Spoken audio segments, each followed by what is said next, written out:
Welcome to the DL Gaming Podcast, adding games both new and old to your backlog, one slightly inappropriate episode at a time. My name is Christian, and tonight I would like to celebrate the games with the most microtransactions in them. And joining me today is Amanda. That's right, and today I'd like to talk about the games that just seem to never die. Never No Man's Sky. No Man's Sky. Hey, No Man's Sky, you still here? Yeah, we're still here. That's great. This week, we're talking about Clair Obscur Expedition 33. I mean, the Game Awards 2025. We didn't get Half-Life 3, unfortunately, even though it was like the most queued up fucking and the franchise you've always wanted. And then it was like, was it Mega Man? I was like, bro, what are you talking about? It's probably Donkey Kong, yeah. Yeah, it was, Bobby was in the audience. He was like, I knew it. It's the game I always wanted. He's the only one like super psyched. Anyways, Amanda, what were your overall expectations for the show before I guess we get into, how the show was for us?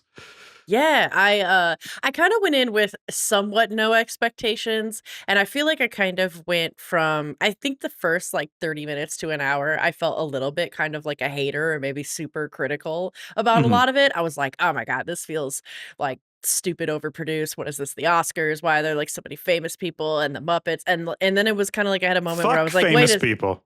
I was well, I had a moment where I was like, wait, it's every year it's like this. Like this is part of the thing. And so then I think it took me a second to kind of warm up into the flow of it and what was going on. And especially I think once we started getting to some of the announcements, which we'll touch on later on in the show, I was like I was like jaw dropped, like, okay, I'm in this. And I have never played Expedition 33. I've kind of wanted to. JRPGs aren't exactly my thing, but I really was intrigued by the story. But it was another game where I felt that a lot of these days when it comes to these kind of more narrative based games, I kind of want to sit on a couch, see a TV, or maybe lay in bed. Like I don't necessarily want to be sitting at my PC and play it. And that's why I have not played Expedition 33 yet, is because I haven't had the chance to put it on the TV yet. But especially after watching the Game Awards, I'm kind of like, shit, should I play Expedition 33? You gotta, right? Feel like I need to. I feel like I hear people who've played this game who are couples of people. You and your fiance, from what I understand, it's a great co-op. There's this meme and has like 100,000 likes on Instagram, and it was like Expedition 33 is a co-op game for me and my fiance, and it's just two people pass the controller back and forth like the good old days. When there's like something that's a little hard or when someone gets bored, just pass that controller and it's all good. So ooh, I like that. Maybe that's how I've got to approach it. Yeah, give me my an unintentional back and forth. Yeah, co-op game. I was watching. Sorry, go. Yep. Oh, I was just going to say one last thing about the expectations is something that surprised me is for some reason I thought it was going to be a lot shorter than it was. So to me, it felt super long. Like I definitely would love to see it kind of split into two different parts where there's like the actual just awards and announcements and speeches and maybe a music performance. And then the other one being just for announcements, like, cause it's just, crazy. But what were your expectations? Well, maybe picking off the back of that, I think that is always a point of feedback that you see in like YouTube comments or on Reddit. And I get it. Like it is long. Like I totally get it. I was watching and I was like, this is long. But it makes me think like, has any of us watched the BAFTAs? Has any of us watched the DICE Awards? Have we ever once watched one of these award shows? And I think Jeff knows how to make a show that both industry and gamers will watch, and that involves announcements and awards in it. And I think the only way to really fund it and do it in the current format is a little bit of a longer show. Well, a lot of a longer show. It's 3 hours of show and then half an hour of pre-show. That's a long commitment for anyone, right? And really I was watching this with my daughter. She's 1 in 2 months now. Woohoo, Mara. Woo! And it made me realize how mature, this is a stupid comment because obviously games are mature, but it made me realize how mature games are. I was like, oh my God, I got to skip every third trailer. And I later went back and rewatched them when she was in bed. But I was like, oh, this isn't a show she's going to be able to watch until, maybe she's 11 or 12, like from starting all the way to closing. And that made me a bit sad, because there might be we'll talk about it later, but a Divinity trailer where you're like, wow, that's a blood orgy. Oh my God. Other expectations. So obviously we thought we might get Half-Life 3. There's like a Reddit thread. There was someone on Twitter, I think his name is Tom Henderson. He usually spoils stuff. He's a professional spoiler.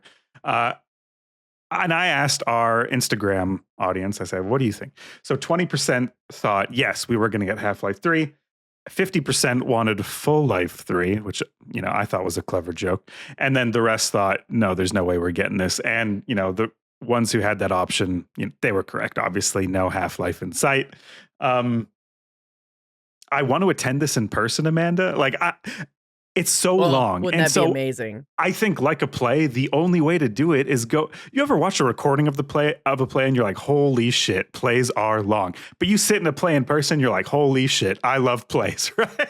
And so yeah, I think I put it on the goal board. I don't know. I would love to go in person. I always love seeing like people's outfits and what they bring to the award show. They're proud to work in the industry. They're proud to show up and like support. They look their best, and I don't know. It seems like a really cool atmosphere. I mean, not to mention, but like also too, just like in a play, and I don't know if you've ever been in theater, but like I was when I was younger, and it's like there is so many nuances and nonverbal communications that like you feel when you're there in the room. Right. So like it is a different performance. And I wonder too if like a lot of the speeches or the things that we would have seen would have hit differently. And I'm sure it would have if we were there in the crowd instead of watching it on screen. Yeah. Yeah. It would be amazing to go. It'd be so cool. Great. Yeah. Great. When you're in a crowd, it's almost like you're watching the show, but you're also watching other people in the crowd and you're kind of feeding off them. And so, yeah, totally. That's a great point. I thought this wasn't so much an expectation, but just, I don't know, an overall comment. I don't know why I put it here. The Game Awards was Emilio coded. I was like, oh, Emilio, this is the Game Awards for Emilio. And of course, it's the 1 year where he's no longer doing the cast full time. And so I'm like, I hope somewhere, wherever he is, organizing Magic cards, he's tuning into the Game Awards, because I think he would have really liked this one. Agreed. Yeah. I'm kind of curious too, like we mentioned a little bit on like the feeling of how different it would be when you're there and taking in on like the kind of the speeches and how the winners react. But like, what did you think of the winners and the speeches, and like, did anything stand out? Oh yeah. Boo, boo, boo, boo, boo. So Jeff opened with his dad, a story about his dad passing away and how video games are a refuge for when you are feeling small. And I've totally felt that, right? Like when I'm having like a bad day or a bad week, or when I get really serious news, honestly, one of the things I usually end up doing is playing a game. So that part felt real, but the cynic in me, which always exists, unfortunately, I tried to beat him into submission, but it's just part of me. There's so many headlines of like really profitable gaming companies replacing people with AI. And I'm just like, this whole games as a refuge thing is great. And then it's like, oh, by the way, we're going to lay off all these people, even though we're a profitable company, for increased shareholder value. And I just feel like it's hard to play video games if you can't afford, like if you're laid off, right? Like, I don't know, those two wolves are in my head. Like, oh yeah, video games are awesome. And also a lot of the profitable companies are going the way to lay off as many people as possible, And so anyways, during the best action game speech, Supergiant was talking about how the 7 original people who made Bastion are still working at Supergiant. And then I'm like, yeah, dude, that's the game. That is the type of people and studio and game that I want to support. A great fucking game. Who cares about the people that work there? That's how I'm going into gaming, sort of going forward. I'm very hesitant about this whole AI stuff. So anyways, was there any? I mean, like I'm right there with you, man. And I think that there is going to be like quite a divide in gamers moving forward with AI, where there's going to be some people that are going to be thinking a lot about the devs and the people behind the games, and like not support a publisher or a development team that is using AI so heavily. I do think that there is a space that they can use it well. Like I feel like we really saw that with Embark and how they're using AI, and that they're using it as like a learning tool for enemies to really level up the bot experience of your enemies. And then they use it a little bit in just voice acting, but like they're still doing it in such a way that the voice actors are still making some like royalties off of that. And I think that that's a good way of moving forward. But then there is who was it? Crafton, I think, is the company that's like really going in hard with AI. Yeah. Do you remember that? Yeah, and I don't want to support that. I mean, even at the awards here, they announced the game No Law. That is like a really cool looking cyberpunk RPG game that would be right up my alley. And I'm not gonna lie, the moment that I saw that Crafton's the ones publishing it, I was like, probably not. Or I need to do some more research to see how are they using AI, because I Yeah. think that no matter what, AI is coming, but if it's going to be at the detriment of so many people and not used as a tool to enhance experience, those are very two different things. And I'm going to be much more cognizant of that moving forward, because at the end of the day, like, we're all fans and love video games, and there's nothing sadder than somebody going into that passion and getting absolutely gutted for profits and, like, capitalism and just the snake eating its own tail. I don't want to see that with this industry. Yeah. Yeah. Totally. We heard a lot from Clair Obscur. We heard a lot of the Clair Obscur soundtrack because every time they won, they'd play like a little snippet of it. I thought, Amanda, me and you are great candidates for a little singing competition just Oh, from no. memory of what the Clair Obscur soundtrack it sounds like when they win an award. Oh, no. And so I'm going to go first. I think it was something like, bum, bum, bum. And that's my bet. Anyways, would you like to take And a stab? all I could think of is, oh my God. You just sprouted a beret in front of me. Flower petals everywhere, everywhere, Yeah. everywhere. Wait, are you good? Don't disappear, dude. It's not our number, right? I'm 37. Shit. Yeah. So I feel like they should rename the best ongoing game category to probably No Man's Sky, but there's other nominees too. They won in 2020. They were nominated in 2024, 2023, 2022, 2021. No Man's Sky, the game that will never die. I still haven't played it. And I know you've played a lot of it. Is best ongoing game, should I just hop in? Should I see what's going on? I don't know. I feel like you could it made me curious, but I also was kind of like, I don't know if it has enough to still keep going, but it's been a long time since I played. I mean, I think the last time I played it was probably in like 2022. Right. So who knows? I mean, the fact that they won makes me feel like maybe there's something out there that I'm missing too. And maybe with more time now, I might go and check it. I kind of seem to be in this kind of phase right now where I am revisiting some old games and stuff. So I might check it out to see what all the buzz is about. But I mean, I do feel like No Man's Sky was a cool game. It was nice. I really enjoyed getting very high and flying around in space and exploring different things. But I feel like it kind of gets boring. It also was a game that was kind of easy, in my opinion, to cheese. And then once you start cheesing the game and you're just like rich as shit and you can buy the best of everything, it obviously got boring. It's not a fun game anymore. Yeah. But I don't know. They might have, I mean, if they keep adding things, I do think that it's really impressive and like beautiful to see that there is a company and a game out there that just continues to grow with its base. I always love seeing that. I felt that way about ZeniMax for the longest time with Elder Scrolls Online. It seems that these days Elder Scrolls Online might be actually truly like on its way out when it comes to community.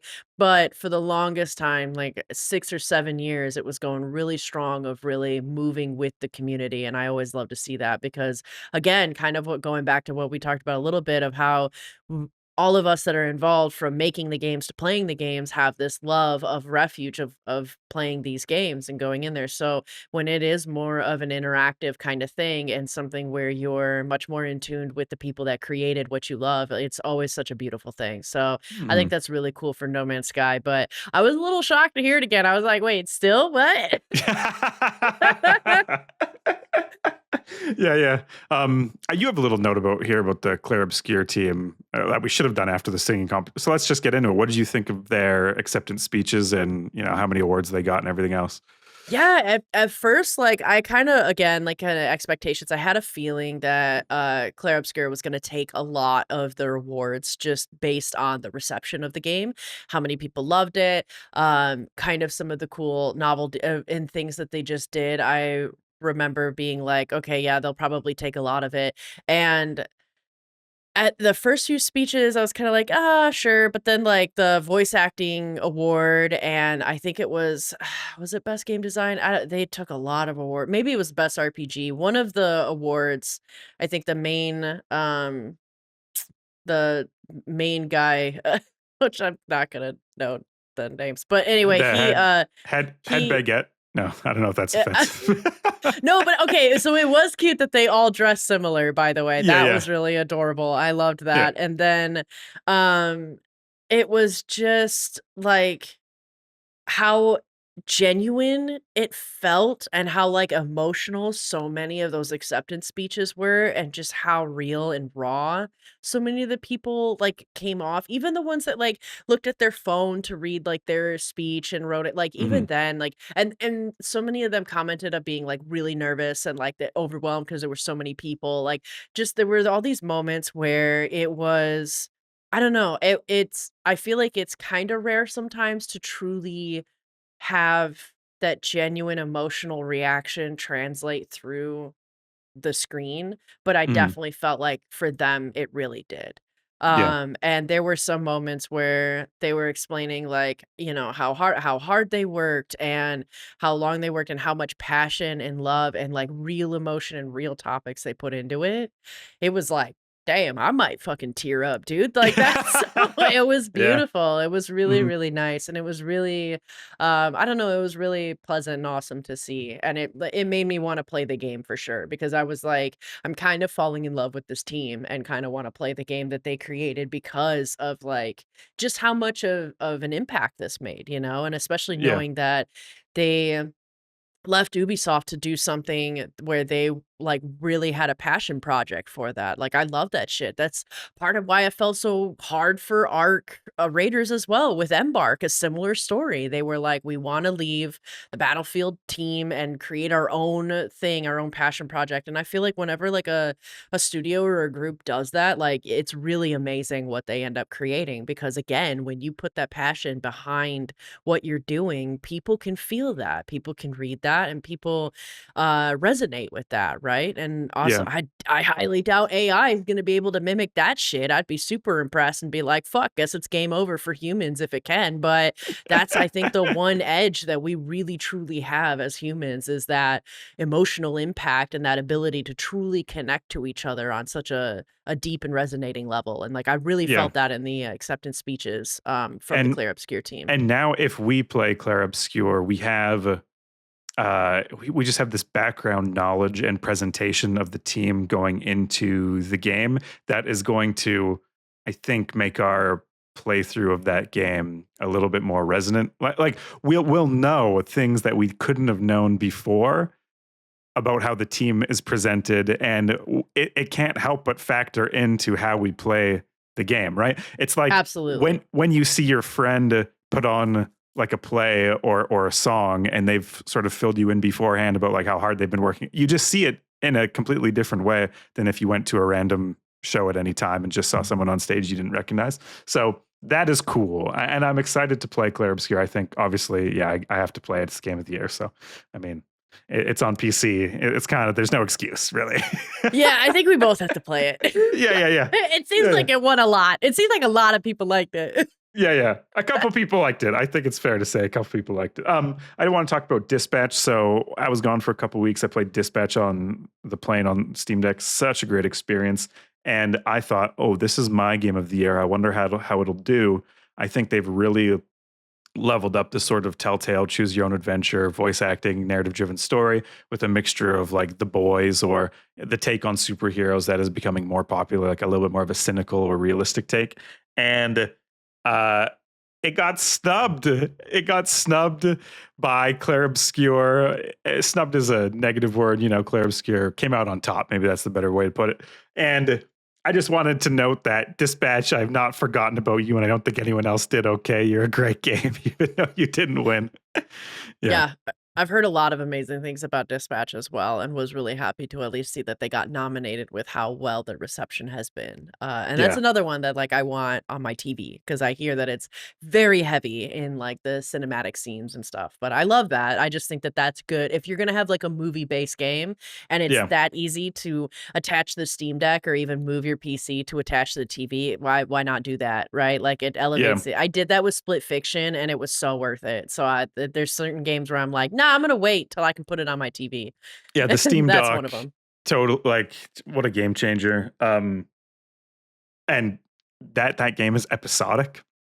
It's like, I'm gonna sit down for an hour and watch an episode of TV, but we're really just gonna play Dispatch. You know, we're gonna play Bandersnatch. You know, Netflix has already tried this and just feels so natural. Oh my God, I can't say enough good things about Dispatch. It actually, I don't typically play these types of games. And then when I played it, I was, oh, maybe I shouldn't talk too much about it. I was literally laughing out loud on the plane at like 3 a.m. on a 9-hour cross Atlantic journey. People are sleeping and I am laughing out loud. I can't even remember the last time a game made me literally laugh like hysterically. And I look around and I'm like, oh shit. And then like the next scene, I'm like in the depths of some sort of, I'm like, oh, this is hitting hard. Like, oh shit. They came out with knives. They tickled me and then they started to stab me emotionally. Right. And so, yeah, great game. And really want to quickly mention the winners and speeches, not necessarily as a part of the winners and speeches, but just in this section. I looked at the least reviewed game on the Game Awards, which was a game about soccer in Nicaragua called Despelote, and I beat it this weekend. I want to make a little YouTube video on it because I think it's really interesting to me. You get this national stage, you get all these nominees up, and what that does to your game, the visibility of your game. And for this game, it didn't really seem to move the needle, and I think it should have because this is one of the best stories I've gone on in video games in a long time. And so hopefully that'll be coming. I'm working on a script, but I did just want to mention that if you haven't heard about it, Despelote, pull that up on Steam and see if it might be for you. Hell yeah. Yeah. Sweet. I think the only other thing that stood out to me with any of the speeches and any of the things, and I don't really know if this is, I guess this more goes in the announcement section, but I feel like our announcement section is going to be hella beefy. So I put it in here. I just thought it was, like, again, I know that in the past, there's obviously been actors and actresses that have been very involved with the Game Awards, and that's fine. And I also think it's cool when we start adding a lot of actors and actresses to like the voice acting parts and like having them in games. Like I remember with the announcement of Arc 2 when Vin Diesel's going to be in it, I was like, what? What? Right. But I felt like so much of this show was like, and like I felt like I was like, I had moments where I was like, is this the Oscars or something? Like there's so many Do actors we need and actors to be cool? Or can gaming stand on its own? Like, are we trying to ride the coattails of a bigger cultural industry, or can we is this video game? I get that. Sorry to interrupt, but I get it. No, I agree. I'm kind of, because part of me is like, oh man, if actors are coming over, they're taking away the spaces that like somebody could rise up in this industry and be that person instead. And like, we're kind of missing out on talent by doing that. But at the same time, it's kind of cool. And I also don't actually know, you know, whether this is a like Henry Cavill really loves The Witcher moment in World of Warcraft. And so that like actors are multifaceted human beings that could totally enjoy both. Right. And so like, I really saw that when it came to the fucking Street Fighter announcement, because holy shit, what a how expensive was that fucking stage of people? Totally. I saw that and I was like, how much money got thrown to this fucking cast right here? Yeah. We're talking David Dasmalchian, Jason Momoa, I put the one bro from WWE, it's Cody Rhodes, but the comedian Andrew Schultz, like how, like they had to have thrown so much money to it. But then I had to sit back and think, maybe those guys genuinely have always been massive fans of Street Fighter, and this is a little bit more of a passion project, but I bet they still got paid way fucking more. Oh, of course. Because of the clout. But it was Jason Momoa cool. up there, bro. Like, and apparently, was he the one who was like, I've always played this game, and if I wasn't in it, I was going to kill the person who directed. It's like, I threatened the life of the director to put me in this game. I thought that was Andrew Schultz. I couldn't remember though. I couldn't remember. Yeah, I can't remember. But like, Jason Momoa is also like a goat, and probably is just like, oh, I love it, and I want to be a big man that beats the shit out of people. Let's do it. Like he's great. So I think a lot of it is, But I was really shocked to see David Desmalchian out there. I was like, yo, what the horror? Like director go, that's sick. But it was crazy. I felt like there was so many actors and actresses involved in all of this, and which it's got me feeling conflicted. I would love to hear from the listeners as well, of like, leave a comment, let us know, what did you guys think? Like, too many actors, or is it cool? I don't know. But let's move along, since this was a little bit of an announcement, and let's move on to the announcements. Yeah. So I was watching the show with Mary, as I said earlier, my daughter, and the Divinity trailer. Immediately, I was like, nope, we are leaving this room. Like 3 seconds in, I was like, this is going to be freaky as fuck. Hold on real quick. Did you go through this like whole arc where you saw, because for me, when that happened, I saw all these like, I thought this was about to be some Middle Earth kind of shit because of all the Hobbit looking like medieval, like kind of peasant people walking through the crowd. I was like, wow, is this a Lord of the Rings thing? That's pretty cool. And then once they started getting lifted into the air, I was like, yo, what is this? But then I thought it was going to be Lord of the Rings. Was there a moment, or what was the moment in that trailer where you all of a sudden were like, nope, this isn't appropriate for my child? You don't have, well, we're talking a lot about plays this episode. If there's a shotgun in the background at the start of the play, it's going to be used in the third act, right? You don't put a prop there for no reason. And so when the flower people started going down the aisle towards the giant wicker thing, I was like, this is going to be evil. I'm out.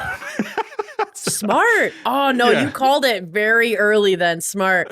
Dude, it would have taken me at least till they started like the flailing people or like the people fucking. That was crazy. In the blood orgy. Yeah.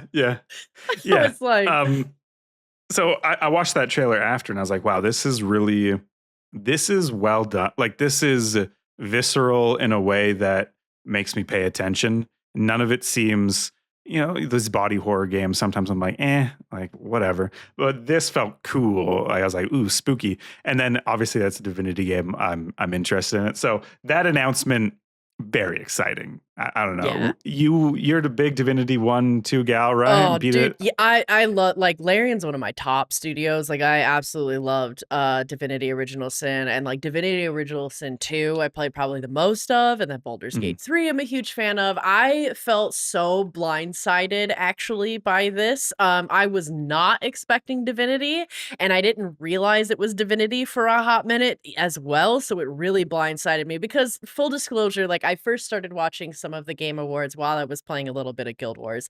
And it was at the Divinity announcement where I literally fucking exited out of Guild Wars and just watched like completely uninterrupted, and I had my jaw to the floor. I was like, this is what I'm gonna say it. I think this is one of the most impactful and, as messed up as it is to say, well done announcement cinematic trailers I have ever fucking seen in my life. It was crazy. They know that. They know that. I feel like they know that you playing Guild Wars and watching the beginning of the Game Awards is how 99% of people.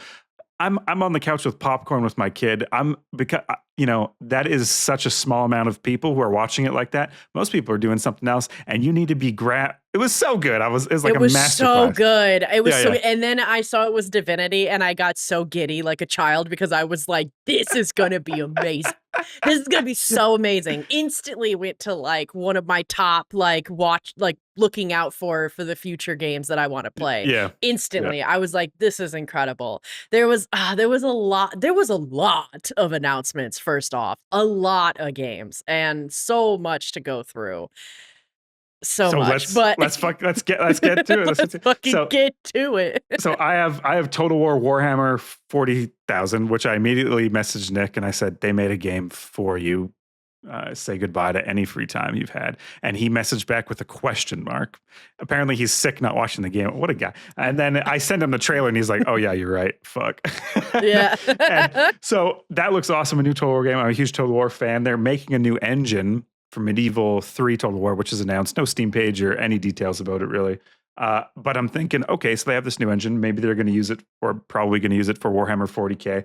And the thing that's exciting about the new engine is ships. I want ship-on-ship space battles, and I want ship-on-ship medieval battles, which weren't in Medieval 2. And on the Warhammer 40K page, they're very careful about it. They're very cagey. I don't see any specific ship-on-ship. There are ships on the Steam page, but there's no call-out that says you'll be able to fight in orbit above a planet ship combat.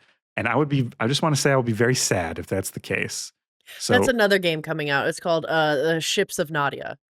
But ship on ship action. Ship on ship. Yeah. I also skipped that trailer because I was wild. But yeah, that was at the Game Awards too. Yeah. What grabbed your what's second on your list, third on your list after Divinity? Second, I mean, I'm kind of conflicted. Well, I'll talk one of the ones that we'll get into some of the cute ones that we did. So I saw the Out of Words, where they made handcrafted, curated like co-op game where there's this like a girl and boy who don't have mouths, and so they don't have any words, and they have to work together to explore. And I just thought the game looked so beautiful and precious, and like I'm always down for those kind of couch co-op games, especially with my partner to play. And so that to me looked like definitely like a new one. They had a few cute ones on there. We can kind of get into them. How did you feel about the Free Shepherd? I love that. First of all, went to Scotland. Beautiful trip. And this trailer reminded me exactly of Scotland.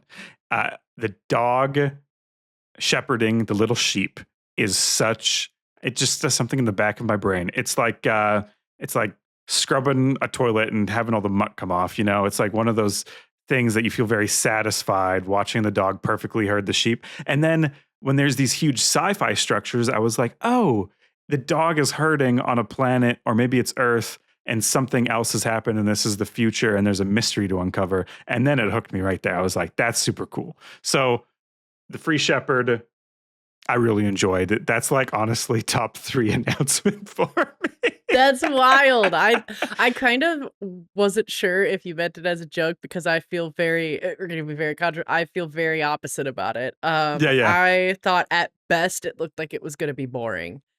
I think I would have rather scrubbed had a toilet scrubbing simulator video. Yeah. Very mostly fun just game.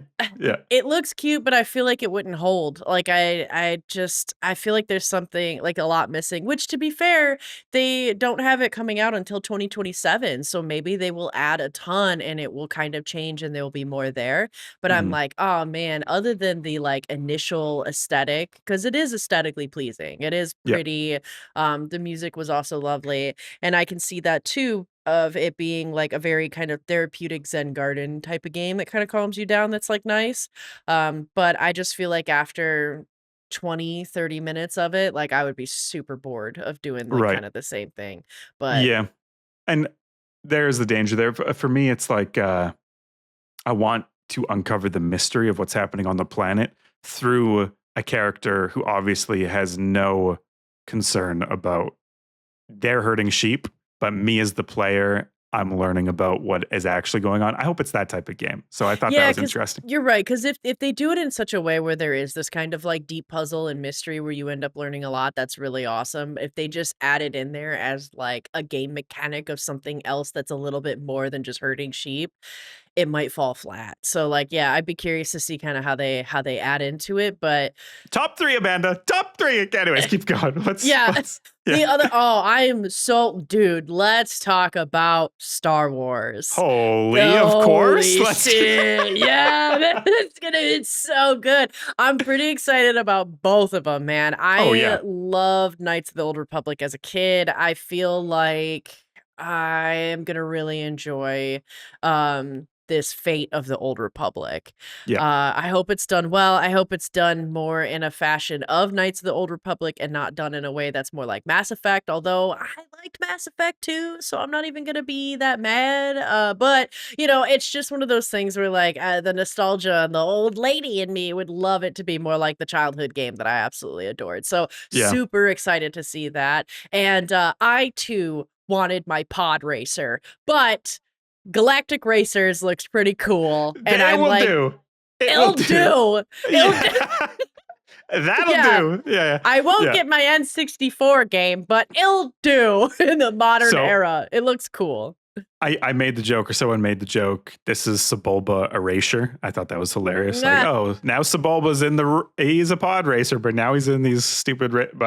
Then so I wrote that somewhere, or I saw it wrote, and then someone corrected the correct writing of Sebulba. Like I spelled it wrong, and they're like, oh, actually, it's Sebulba. And I was like, you know what?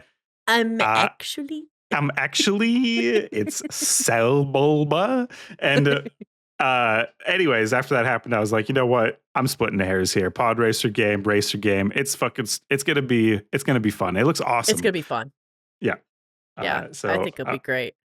Yeah. But I guess for me, like, too long didn't read it. I feel that my top 3 is going to be number 1, Divinity.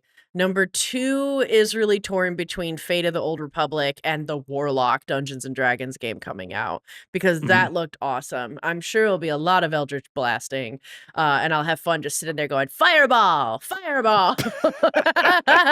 But I'm out of mana. But it looks awesome as well. And then, like, number 3 being Galactic Racers for sure. For me, it just looks awesome. I didn't even like, what were your thoughts? Because you had made a mention about Bradley the Badger, so let's talk about that one. What are your thoughts of that announcement? A game I would never play, but I feel like or probably very rarely might play. But I don't know, man. Maybe it's now that I'm a dad and I'm just seeing games that are for other people and I'm going, bravo, that looks awesome for somebody else who's not me. So, yeah.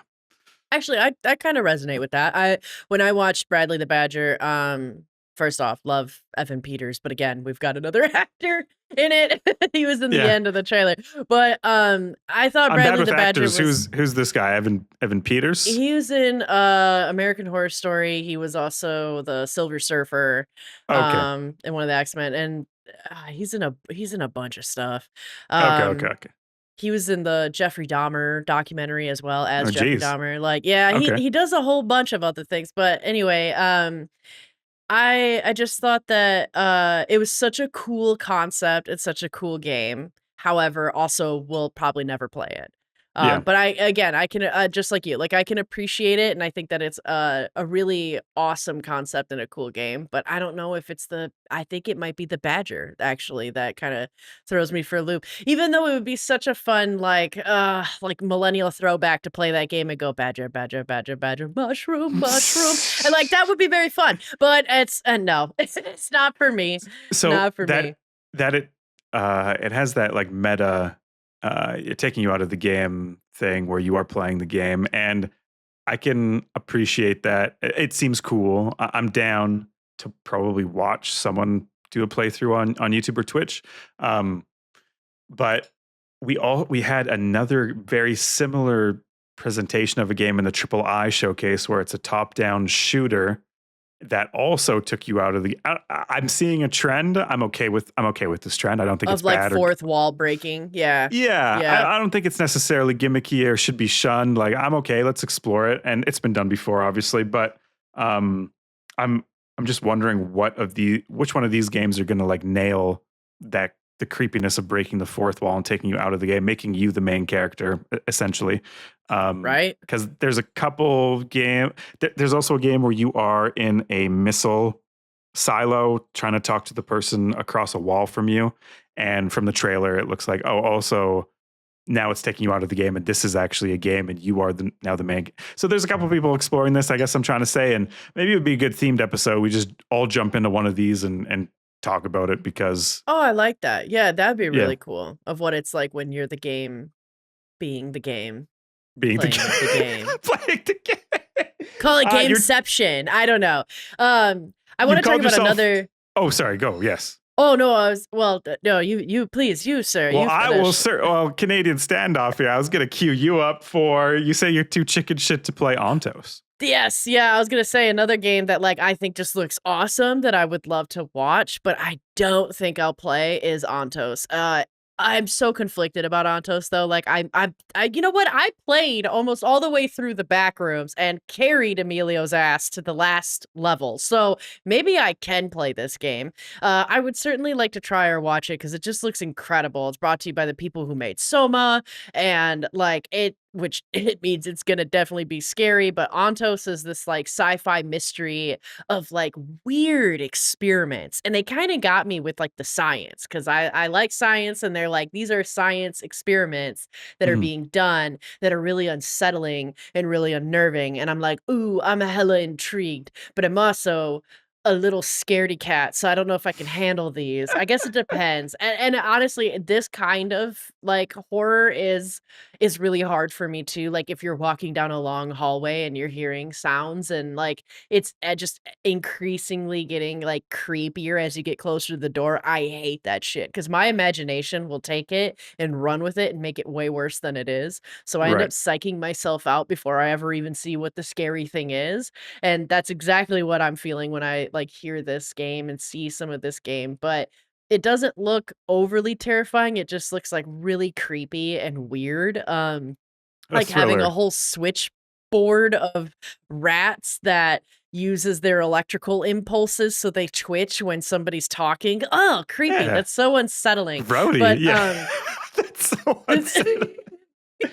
Yeah, but yeah, this yeah. game looks so cool. It looks like it's really well made. So like I'm really curious about it. So it's definitely something I'll be keeping an eye on in like 2026 and gonna add to my wish list. Nice. What about some other ones for you? Any others that kind of stood out? Well, I think that's honestly it. I tried to keep it brief. I thought this Game Awards had something for everyone. Usually, when I when we do this podcast, we've done this podcast on the Game Awards. I think maybe 3 or 4 years in a row now, and most of the time we all kind of round table. Yeah, there's a couple games for people who play games on PC, but for the most part, it's in worlds that usually we don't totally get into, console or video game movie stuff, which might be hit or miss with our interest. This Game Awards, I thought Warhammer 40,000 Total War game. That's like literally right up my alley. The Free Shepherd looks like a awesome Nintendo Switch or PC game, cozy game that I'm going to play. I love that. 2 Star Wars games. I don't even care. I'll buy any system. Tell me where to get it. Tell me where to play it. Right. And so Mhm. I thought, wow, they really gave something for everyone here. And I just really appreciated the show for that, because in prior years it hadn't felt that way for me. So yeah. I agree. Yeah, especially last year as well.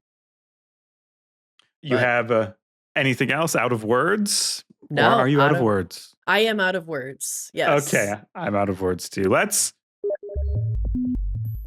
What is our community up to? But first, executive producer Truthbringer, thank you for supporting us at a little bit above the regular amount on Patreon. We really appreciate that. We assume that means you really, really like us. And I've never met you, but I suppose I could learn to like you too. Amanda, what do we got for listener questions? Yeah, we've got a decent amount, so we'll get right into it.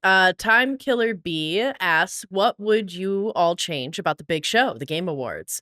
I think I touched on this earlier that like one of the things I'd like to see and changed is essentially 2 separate shows, like maybe on the same day where like they go through the actual awards, the music, like playing a whatever the like they had Evanescence this time, so like having that, keeping that with the awards would be really cool. But then kind of having a second segment later on of being just all the announcements, I think would be really awesome as well. So kind of breaking up the Game Awards into 2 things is what I would like to see. What about you, Christian?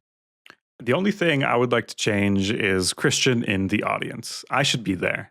So I would like to attend. That's what I would change about the big show. You I know don't what? know if I Damn it, would. I'm adding that too. Send us both. Yeah. Let's both Send us be both. there. Let's Yeah. both be there. That's our big change request. If we could send that up the chain to our good friend Jeff. Yeah, I don't know if I would change anything. If if I had one nitpick or one expectation that I think might never be realized because it's just like a weird thing that is in the back of my head, I I wish there was just more direct call outs to how things actually are. I think the Game Awards is a celebration and an aspiration for what games as like art could be. But on the back of my head, I'm like, even this award show is a business. Like we're in a business environment, and some of these big companies, I think, are making poor long term decisions for the industry as a whole. And no one's really up there, I guess, really bringing that head on and talking about it. I mean, last year we had the CEO of Larian kind of lay it all out, or sorry, 2 years ago, and be like, hey, the game is not going to treat people like numbers on a spreadsheet. It's not going to be for market share. It's going to be because the developers wanted to make the game that didn't exist, and that's why they're making it. And that's kind of the most direct call out, but then you still have this whole show around it that's very, I would say, corporately friendly, and it probably has to be to make it work. To have an award show that is exciting, it has to have all these announcements for people to be comfortable with the announcements. The message of the show can't be take one side. So, this is all, I'm feeling this live in my head, and I realize it's something that's never going to happen. But I do wish there was more direct call outs to shitty behavior, Yeah. Totally. Yeah. So Warconius asks quite a few questions. So we'll get into it. The first one he says is there was some big announcements. Which one was the most likely to be the type of game you'll actually play? For me, Divinity, hands down. I think any of the top 3, technically 4, because I'm gonna say the Warlock game and Fate of the Republic are tied for me. Like any of my top 4, I'm gonna want to play. What about you? Yeah. The most likely to play is probably the Warhammer game. One, because it's the most likely to come out because they showed us gameplay as well as the cinematic trailer, which is always cool to see, especially in a Total War game where, people are sort of nitpicking the UI and everything like that. So yeah, definitely that game, most likely. Yeah. Nice. Leading into that, his next question is that with Casey Hudson returning to the Old Republic, and as my favorite Edmonton in game development, a close second is Pedro, who works at the Second Cup in West Edmonton Mall. Shout out to Pedro. Shout out to Pedro, and shout out to Casey. What do you think that actually looks like creatively? Are we talking a return to a more traditional turn-based RPG system, or something closer to like a Mass Effect style real-time combat with tactical depth? I I'm think we both really hope it's turn-based RPG, right? Yep, Yeah. absolutely. Yeah, I hope it's a bit of a return to the Knights of the Old Republic. I think that that would be like a beautiful full circle moment and something that would have a really special space if he were to go in that direction creatively. Yeah. And I wonder what type of spin or modern day take he'll put on it, or they will put on it. But in my mind, if they wanted the Mass Effect real time combat with tactical depth sort of stuff, why not make a new Mass Effect? Like it almost implies we're going back to the Old Republic, that we're going to have that style of game, perhaps, or at least that's what comes to mind for me. And yeah, that was also what I hope to be. Yeah, So that's my expectation, guys. I hope so. Yeah. Yeah, yeah. He also says in another question that the Larian trailer was a lot. It was. It's visually impressive, emotionally intense, and maybe something I shouldn't have been watching in public. That's very true. He asked, do you think Larian is planning to bring more of the Baldur's Gate 3 approach, as in tighter, more cohesive storytelling and presentation, back to Divinity? And would we even want that? Personally, Warconius feels that Baldur's Gate 3's narrative cohesion worked better than some of the more sandbox style original Sin games. For me, I feel like with Baldur's Gate 3, it really helped that they had a lot of the like kind of rule book, playbook in a way to go off of. Whereas with Divinity Original Sin, I kind of hope that they have like a bit more freedom with that, if that makes any sense. But I feel like What do you mean by that? Sorry. Like I mechanically, they're using D&D as the background yes, for yeah, Baldur's Gate, and so that yep, was helpful to understand. Whereas in Divinity, you're sort of, if you've never played one of these games, you're dealing with those systems that are themselves based off some sort of dice rolling, but might be confusing to 10,000%. people. Okay, Yeah, I think so so. you're Yeah. hoping that they don't use, or sorry, that they do use lots of negatives in this sentence, that they do use the Divinity way of the background for the mechanics of how everything is Yes. calculated. Okay. Yeah, because again, kind of like what we just mentioned with the Mass Effect versus Knights of the Old Republic, like this is a Divinity game, so I would Right. So expect it better be to. fucking Divinity. Right. Right. I expect it to still go in line with Divinity, you know, even Mm. though Baldur's Gate 3 was very successful and was really great and definitely a big passion project, I know, for them. I still would like to believe that the way Larian has kind of conducted themselves is staying true to the form of the like context and what they're doing, right? So like if they're making a Divinity game, they'll probably go more of a Divinity instead of taking the things from Baldur's Gate and putting it into Divinity, including Right. the kind of presentation and storytelling way. But I don't know, I'm kind of curious to see. And I mean, honestly, I guess at the end of the day, for me, I don't really care. Both games are really amazing. So if they wanted to do one or the other in the new Divinity, I'm sold. I got it. It's day Larian, one hit bought me. for me. Hit me. Larian, I love you. I'll do anything for you. Yeah. Give me that cheese vendor. That's all I need. Anyways, Yeah. what about you, Christian? Non-negotiable cheese vendor. That's got to be in the game. Yeah. So I have a history with Divinity where multiple people have tried to get me to play it. I did a playthrough with Bobby. I did a playthrough with Mini Del Macho. I think I even did a playthrough with Taylor and you, but maybe we only got a couple sessions or maybe a session in.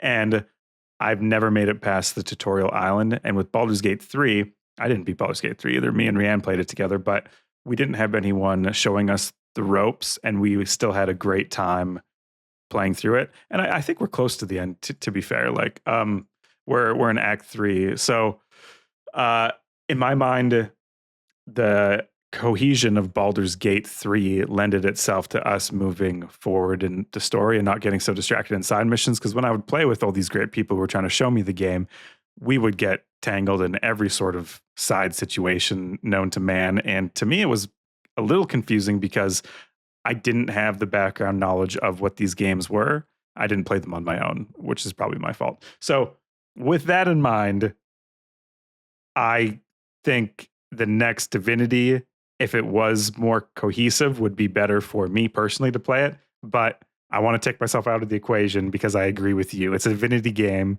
and God damn it, it should be Divinity. So yeah. And I don't know. To me, like I felt, I might be biased, but I also feel like, especially Divinity Original Sin 2, like it was kind of cohesive. I didn't get that Mhm. confused, but then again, to be fair, I am somebody with these kind of games that loves to get lost in the sauce and go down every side mission and shit because it adds context and it adds world building and immersion, and I love that. And so I don't necessarily find it very confusing and just love diving into all of it anyway. Yeah, take that, But Warconius. Are you confused, noob? Noob? Just joking. no. But I do see what he means, especially when it comes to the presentation of it, like and comparatively. But I'm gonna enjoy it either way, I think. So Okay. Cool. moving along, his last question is: Control 2 was Warconius's favorite trailer of the whole show. I'm not surprised. It's great.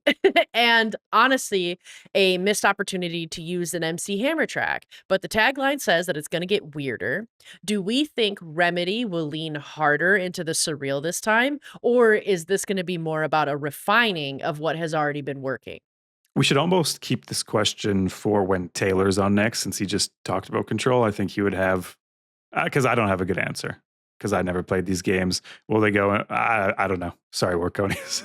I'm out of my depth. I played a bit of Control and really liked it. I feel like they're going to lean harder into surreal. That, I guess that's From the a little trailer, it bit of seemed my pretty. hope. Yeah. The Yeah. trailer seemed pretty nutty, right? Like, so. Right. Yeah, and I feel like Remedy, I mean, even from back from like Max Payne and like the games that they've had now, like they kind of keep getting a little more surreal, a little more weirder, a little more different. And if they're going with the tagline that it's going to get weirder, then I definitely think that they're setting the stage to create something really surreal and kind of Yeah. crazy instead of just refining stuff. So I think it's going to be that. But yeah, I'm also curious about Taylor's thoughts as well when we get him back on, Cool. of what he thinks. So I think I'll save this question for him as well too, and he can Save directly it. respond to you, Arconius. Yeah. Nice. But that's the end of listener questions, and kind of plug in a little bit more of that. If you guys want to leave us any kind of comments, questions, concerns, corrections, maybe I mispronounced something and you want to call me out on that, please do so. Cell bulba, Amanda. It's cell bulba. Yes. You can leave us comments on Spotify, on YouTube. You can go to our Discord. There's lots of ways to connect with us. So any comment will do, even if it's, I love this. Matter of fact, we love that. We love to hear it. Christian really gets happy hearing I love this episode. So please do. And that's it. So yeah, if you want to lead us out, Christian. I snip all the I love you comments. I have it like on a physical thing. I'm like, yes, we are beloved. Do you put it on your mirror, in your bathroom mirror every day? No. I have a separate infrastructure for these comments. It's a pinboard on the back end of my closet. Whenever I'm getting dressed, I look, wow, aren't we amazing? Cool. Okay, everyone. Boo, boo, boo, boo. My name is Christian. Joining me today was Amanda. Tune in next week because Amanda is going to put the Rue in Rue Valley. And playing us out this week is the Game Awards theme song. Please, Game Awards, do not sue us. I assume this is proprietary, but it's only 15 seconds or something, so.